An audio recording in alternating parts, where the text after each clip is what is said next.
Time में आपका स्वागत है। खबर मध्य प्रदेश के रीवा से है, जहां शिक्षा विभाग का ऐसा फर्जीवाड़ा जो आपको हैरत में डाल देगा। दरअसल यहां इस फर्जीवाड़ा से कई शासकीय शिक्षा विभाग के अधिकारियों को कटघरे में खड़ा कर दिया है। आपको बता दें कि जिस महिला के मृत होने के नाम पर फर्जीवाड़ा कर अनुकंपा नियुक्त किया गया, वह महिला कभी शिक्षा विभाग में थी ही नहीं। पर बेटे को दी गई अनुकंपा नियुक्ति उस नाम की महिला ने कभी नहीं दी शिक्षा विभाग में सेवा। वही नियुक्ति पाने वाला व्यक्ति उक्त महिला का बेटा भी नहीं। पूरे फर्जीवाड़े में जिला शिक्षा अधिकारी एवं अनुकंपा नियुक्ति प्रभारी की भूमिका संदिग्ध है। फर्जीवाड़े का खुलासा होने के बाद मचा हड़कंप। वहीं अधिकारियों के गैर जिम्मेदाराना बयान, आवेदक के दस्तावेज इतने असली दिखे कि शंका की कोई गुंजाइश नहीं थी। रीवा के शिक्षा विभाग में एक ऐसा फर्जीवाड़ा सामने आया है जिसे सुनकर शायद आप भी हैरान रह जाएंगे। यहां एक महिला जिसने कभी शिक्षा विभाग में काम नहीं किया, उसके नाम पर उसके बेटे को अनुकंपा नियुक्ति दे दी गई। और ताज्जुब की बात यह है कि जिस व्यक्ति को महिला का बेटा बताया गया, वह उसका बेटा भी नहीं। हैरत की बात तो यह है कि जिला शिक्षा अधिकारी ने नियुक्ति आदेश जारी कर दिया, फर्जी व्यक्ति ने ज्वाइनिंग दे दी और जब शिकायत हुई तो सारे फर्जीवाड़े का भंडाफोड़ हो गया।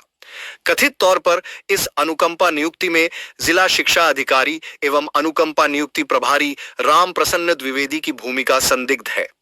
आनन फानन में जिला शिक्षा अधिकारी के द्वारा एक जांच टीम बनाई गई और 2 दिन के अंदर ही अपना दिया हुआ नियुक्ति आदेश भी रद्द कर दिया। अब अधिकारी इस मामले में आगे जांच करने की बात कर रहे हैं, जो हमेशा होता है। शायद अपने आप में यह एक ऐसा अनोखा मामला होगा जिसमें केवल फर्जी दस्तावेज के आधार पर किसी को अनुकंपा नियुक्ति दे दी गई हो। दरअसल इस मामले का खुलासा उस समय हो गया जब काल्पनिक महिला बेला कलिकोल को यह बताया गया कि वह शासकीय प्राथमिक शाला ढेरा में सहायक शिक्षक के पद पर पदस्थ थी और सेवा काल के दौरान 16 मई 2023 को उसका निधन हो गया। अनुकंपा नियुक्ति आदेश में कहा गया कि बेला कली की मौत के बाद आश्रित सदस्य उसके पुत्र ब्रजेश कुमार कोल, पिता शिवचरण कोल, ग्राम पोस्ट परसिया, तहसील त्योंथर को शासकीय उच्चतर माध्यमिक विद्यालय जोड़ौरी विकास खंड, गंगेव, जिला रीवा में प्यून के पद पर अनुकंपा नियुक्ति दी जाती है। अब सवाल यह उठता है कि जिला शिक्षा अधिकारी कार्यालय में वर्षों से एक ही सीट में बैठे मठाधीशों का कहीं यह कारनामा तो नहीं, क्योंकि इतनी बड़ी चूक शायद मुमकिन नहीं है। सामान्य तौर पर अनुकंपा नियुक्ति पाना एक ऐसा समंदर है जिसे पार करने के लिए वर्षों लग जाते हैं। अनुकंपा नियुक्ति के लिए जो चेकलिस्ट होती है, जरा उस पर एक नजर डालते हैं। 21 बिंदुओं पर आधारित चेकलिस्ट में हर वह चीज मांगी जाती है जो सामान्य तौर पर कितनी कठिनाई होती है वह अनुकंपा नियुक्त पाने वाला ही बता पाएगा। जिसमें कुछ मुख्य बिंदु है, जैसे मृत्यु प्रमाण पत्र, मूल निवास प्रमाण पत्र, जाति प्रमाण पत्र, सजरा खानदानी, समस्त आश्रित परिवार का शपथ पत्र, आवेदनकर्ता का कैरेक्टर सर्टिफिकेट, मृतक शासकीय सेवक की यूनिक आईडी, मृतक के शासकीय सेवा में स्थायी पद पर होने का प्रमाण पत्र और इस तरह के समस्त प्रमाण पत्र प्राचार्य द्वारा प्रमाणित होना अनिवार्य है। इन बिंदुओं पर नजर डालिए तो पता चलता है कि इस समंदर को गलत तरीके से पार करना मुमकिन नहीं है। तो फिर इतना बड़ा घोटाला कैसे हो गया, किसने किया, कौन शामिल है? इस तरह के कई सवाल है जिस पर अब पर्दा डालने का प्रयास किया जा रहा है। हालांकि पर्दा उठ चुका है और मामला लोगों के सामने है, लेकिन जांच नाम का ब्रह्मास्त्र कब छूटता है और किस पर लगता है, यह तो आने वाला वक्त ही बताएगा। पर जनता के सेवक, लोक सेवक कहे जाने वाले अपनी कितनी सेवा दे रहे हैं, वह धीरे धीरे पता चलता है। इसलिए एक बुजुर्ग व्यक्ति ने बघेली में कह दिया कि न पूछ किस किस विभाग में कौन कैसा है। अब चुप रहूं दादू, यह बहुत भावुसा है। आपके विद्यालय में एक व्यक्ति की वो जॉब लगा था जिसमें अनुकंपा नियुक्ति का मामला आया था, जो फर्जी निकला। ये कैसे हुआ और कब आया था आपके पास, कुछ डिटेल्स पता चलेगी?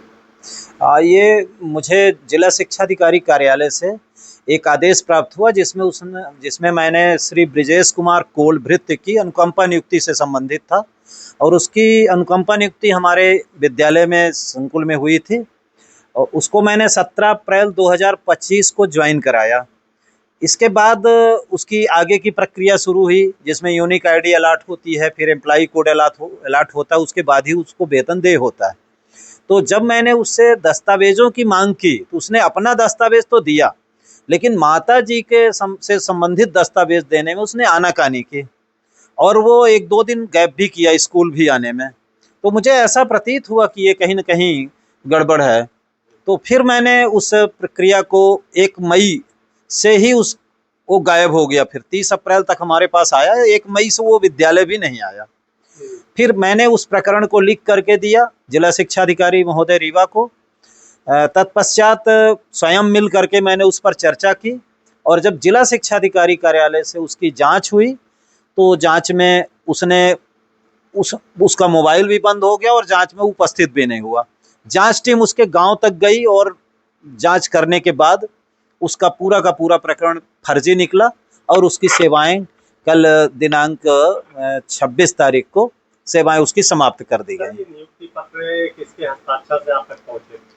नियुक्ति पत्र माननीय जिला शिक्षा अधिकारी महोदय रीवा के आदेश से निकला हुआ था। सर, आप एक वरिष्ठ है और काफी जानकार भी है, तो क्या बताइए कि जो नियुक्ति होती है उसमें कलेक्टर भी अनुमोदित करता है और उसके बाद ही नियुक्ति होती है। जिला शिक्षा अधिकारी कार्यालय से जिला शिक्षा अधिकारी वहां से एक नियुक्ति पत्र दे रहे, क्या दस्तावेजों की जांच नहीं की गई होगी सर? जांच तो अवश्य की जानी चाहिए थी, लेकिन कहीं न कहीं लापरवाही हुई जांच में। ये भी एक जांच का विषय है कि किस स्तर पे लापरवाही हुई और कौन जिम्मेदार है इसके। लेकिन ये एक बहुत बड़ी बात है कि एक जीवित तथाकथित शिक्षिका, जो शिक्षिका थी भी नहीं, उसके पुत्र को इस तरह की अनुकंपा नियुक्ति दिया जाना एक बहुत बड़ा ही कहना चाहिए कि भ्रष्टाचार की श्रेणी में आता है। और ग्राम पंचायत ने भी अब ये बता दिया है कि ऐसे नाम का कोई महिला रहती नहीं, जो रहती है वो जीवित है, मजदूरी करती है। जी जी जी। तो क्या मानते हैं कि वहाँ से काफी भ्रष्टाचार हो चुका है इस मामले में? हाँ, डेथ सर्टिफिकेट भी फर्जी था और इसके अलावा तो उसने अपनी माँ का कुछ दिया भी नहीं कागज। और हमने उस संकुल से भी बात किया था जिसका उल्लेख किया गया था, संकुल प्राचार्य ढेरा से भी, तो ढेरा ने भी कहा कि हमारे साइन इसमें नहीं है और उन्होंने भी अनभिज्ञता जाहिर की। तब उसके बाद ही हमको लगने लगा कि ये मामला ज़्यादा संदिग्ध है। सर, ये प्रथम नियुक्ति कहाँ आपके कौन से विद्यालय में है? ये पहली ही नियुक्ति है उसकी, शासकीय उच्चतर माध्यमिक विद्यालय जड़ौरी, विकासखंड गंगेव। क्या नाम लिखते हैं सर? पीयूष मणि तिवारी। सर, आपके विभाग से एक व्यक्ति की नियुक्ति की गई है, अनुकंपा नियुक्ति दी गई है, जिसकी ये बताया गया कि जिसकी माँ वहाँ काम करती थी, लेकिन उस महिला का ग्राम पंचायत पता ही नहीं है, वो कभी शिक्षा विभाग में थी। क्या मामला है? एक अनुकंपा नियुक्त हुई है ब्रिजेश कुमार कोल की, और ये अभी लास्ट अप्रैल में ही इसके आदेश जारी हुए हैं। और इसके द्वारा जो प्रस्तुत अभिलेख हैं वो अभिलेख एकदम सत्य प्रतीत हो रहे थे, और वो उन अभिलेखों में जो डॉक्यूमेंट्स लगे हैं वो सब फर्जी हैं। परंतु इतने अच्छे तरीके से उसको बनाया गया था कि प्रथम दृष्टया वो एकदम सही प्रतीत हुए। अनुकंपा नियुक्ति चूँकि सहानुभूतिपूर्वक दी जाती है तो उसकी नियुक्ति के आदेश हो गए, परंतु नियुक्ति के उपरांत जब उसके बाकी कार्रवाई करनी हो थी, उसके भुगतान हो जाए, तो ये संज्ञान में आया कि कुछ ये गड़बड़ है। तो प्रथम दृष्टया उसकी सूक्ष्म में जब जांच की गई तो वो पूरे फर्जी लगे और इसके लिए एक समिति बनाई गई है। समिति तो रिपोर्ट तो नहीं दी है, पर उसके आदेश को तत्काल निरस्त कर दिया गया है। सर, ये जो महिला जिसका सेवा बताई जा रही थी उसकी कुछ डॉक्यूमेंट्स भी आपके विभाग में रहे होंगे, क्या ये सब जांच करने की जरूरत नहीं थी? अब वो जांच करके तो ही हमारे पास आया, जिन्होंने जांच किया, जांच में उन्होंने कोताही की, तो जांच के ही उपरांत हमारे पास आया। अब जैसा हमने कहा ना कि ये अनुकंपा नियुक्ति सहानुभूत होती है, आदमी लगता है कि ये अपने इन लोगों के बीच के हैं, अगर हो गए तो इनको दिया जाए, तो उस तरह से कार्रवाई की गई। पर वो अच्छा ये हुआ कि जब उसके भुगतान कार्रवाई है तो दोबारा संज्ञान में बात आई, तभी जांच हुई, तभी पकड़ में आया, इसलिए उसको निरस्त कर दिया। बिना दस्तावेज प्रमाणित नियुक्ति कर दिया, ये कैसे कब कार्रवाई होगी, कितनी? अब वो जांच समिति की रिपोर्ट आ जाएगी, उसके बाद वो कलेक्टर मैडम के संज्ञान में बातें हैं। सर, अनुकंपा नियुक्ति उसको दी जाती है जो आपके विभाग में कोई पदस्थ हो, वो खत्म हो जाए उसके बाद। ये महिला तो काम ही नहीं कर रही थी आपके विभाग में, तो तभी तो निरस्त कर दिया गया, तभी तो निरस्त कर दिया गया। नियुक्त उसके द्वारा जो फर्जी अभिलेख प्रस्तुत किए गए हैं, उस पर भी फर्जी अभिलेख प्रस्तुत किए, उस अभिलेख के आधार पर एक व्यक्ति 10 हलफनामा में दस्तखत कर रहा है। द्विवेदी जी, आप बाबू है, तकरीबन 30 साल से बैठे हो, क्या ये नहीं देखते? 30 साल से ये रामप्रसाद द्विवेदी जी है जो ये सब देखते हैं। अब कहीं बता तो रहा हूँ, कहीं कहीं कुताही तो हो गई है, जिस इसमें विद्यालय चूक हुई। में पदस्थ रही होंगे, क्या वहाँ के प्राचार्य ने भी कुछ अभिलेख भेजे थे उनके? प्राचार्य के ही अभिलेख हुए हैं, पर वो भी अभिलेख सब फर्जी हैं। सारे अभिलेख, वो पूरे के पूरे अभिलेख ही फर्जी उसके। सुनियोजित तरीके से किया गया। अब हो सकता है इसके तो पीछे और कोई मास्टरमाइंड है। ये एक वो आप अगर देखो जो पूरे पूरे अभिलेख कब तक आ जाएगा, सर, क्या लगता है? अब आजकल तक दे देते हैं। वो आप देखो क्या कहते हैं, वो इतने सुनियोजित तरीके से वो पूरे अभिलेख बने हुए हैं कि प्रथम दृष्टया लगता है यार इसके साथ बड़ा अन्याय, इसको इसका काम कर दिया जाए। सेवा पुस्तिका पर- अवलोकन क्या नहीं किया गया उसमें?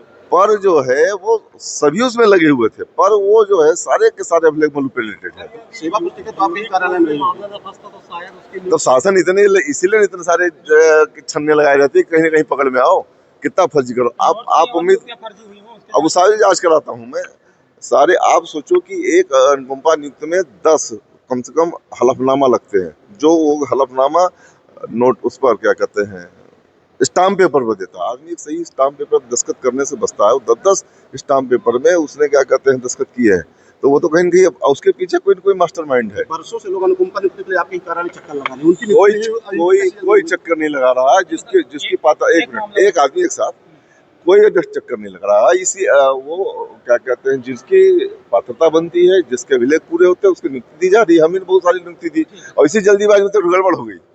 अरे एक सवाल और हाँ। है। अनुकंपा नियुक्ति का ऐसा प्रकरण शिक्षा विभाग का संज्ञान में आया है। अनुकंपा नियुक्ति जो है वो गलत दस्तावेज जो आवेदक थे उनके द्वारा लगाए गए थे। सभी दस्तावेज ऐसे हलफनामे के साथ में दिए गए जो सत्य प्रतीत हो रहे थे, इसीलिए उसमें अनुकंपा नियुक्ति उस प्रकरण में की गई। लेकिन जब बाद में ये तथ्य संज्ञान में आया कि ऐसा कोई कर्मचारी जो है वो नहीं पाया गया और उनकी मृत्यु और अन्य जो दस्तावेज थे वो भी फिर प्रश्न उन पर भी उठाए और इसी कारण से उसमें प्रथम दृष्टया जो जांच की गई और जांच में ये पाया गया कि वो जो अनुकंपा नियुक्ति है वो गलत तथ्यों पर, गलत दस्तावेजों पर प्राप्त की गई है, इसलिए उसको निरस्त किया जा रहा है। साथ ही जिस व्यक्ति ने गलत दस्तावेज लगाए और जो आवेदक थे उनके विरुद्ध एफआईआर की कार्रवाई भी की जा रही है।